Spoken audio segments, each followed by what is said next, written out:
আজকে আমি সৈয়দ শামসুদ্দিন আহমদ, প্লাস্টিক এবং কসমেটিক সার্জারি কনসালটেন্ট। আমি আজকে ব্রেস্ট সার্জারির ছেলে এবং মেয়েদের কমন প্রবলেমগুলি নিয়ে বলবো।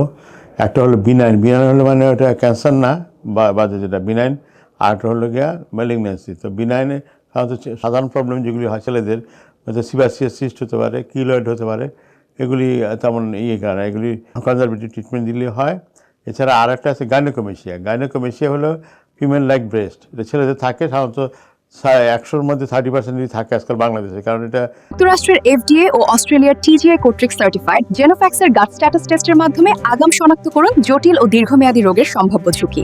এস্ট্রোজেনিক সয়াবিন ইউজ করে, মানে পপুলারলি সয়াবিন তেল, যেটা এস্ট্রোজেনিক এফেক্ট থাকে, যার জন্য এটা হতে পারে। আর একটা হলে গিয়া কিছু হরমোনের কারণ হতে পারে। এই গাইনোকোমেশিয়াকে 4টা ধরনের ধরা হয়। প্রথমটা হয় গিয়ে আপনার সিডো গাইনোকোমেশিয়া, যাদের অতিরিক্ত ওয়েট। 2 নম্বরটা হয় জুভেনাইল টাইপ। জুভেনাইলটা 14 থেকে 18 বছর সময় বয়স সন্ধিক্ষণে হয়। এটা হরমোনাল ইমব্যালেন্সের জন্য এস্ট্রোজেন আপার হ্যান্ড নেওয়ার জন্য এটা হয়।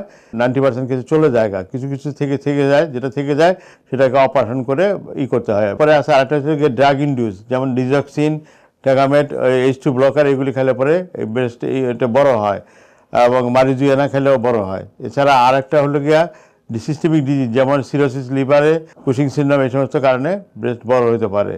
তো যেটা বড় হয় এটা ওই ড্রাগ ইনডিউস, যেটা হয় ড্রাগটা বন্ধ করে দিলে আর হয় না। কিন্তু যুক্তরাষ্ট্রের FDA ও অস্ট্রেলিয়ার TGA দ্বারা সার্টিফাইড জেনোফ্যাক্সের থ্যালাসেমিয়া টেস্টের মাধ্যমে আগাম জেনে নিন থ্যালাসেমিয়া ক্যারিয়ার দম্পতির গর্ভবতী মায়ের সন্তানের থ্যালাসেমিয়া আক্রান্তের আপডেট। এটা বড় হয়, এটা অপারেশন বা মেডিসিনে কোনো ছোটো হওয়ার সম্ভাবনা নাই। ওটা অপারেশন করে আমরা সাধারণত গ্ল্যান্ডটা বের করে ফেলি। গ্ল্যান্ডটা ফিমেল লাইক গ্ল্যান্ডের মতো হয়। এবং এই জুভেনাইল টাইপের আবার গ্রেড থাকে 4টা গাইনোকোমেশিয়া 4টা গ্রেড থাকে, গ্রেড 1, 2, 3, 4। 1, 2 সাধারণত আমরা লোকাল অ্যানেস্থেসিয়া দিয়ে এবং লাইপোসাকশনের মাধ্যমে করে নিয়ে আসি। লাইপোসাকশন করে চারিদিকে সারাউন্ডিং ফ্যাটটা এক্সট্রাক্ট করতে হয়, নাহলে এটা সিমেট্রিক্যাল হয় না।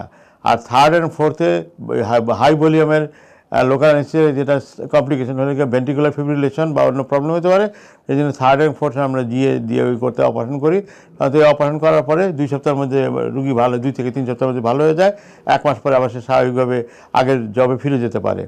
এটা গেল ছেলেদের gynecomastia breast problem. Genofax Life Sciences. Leave healthy longer.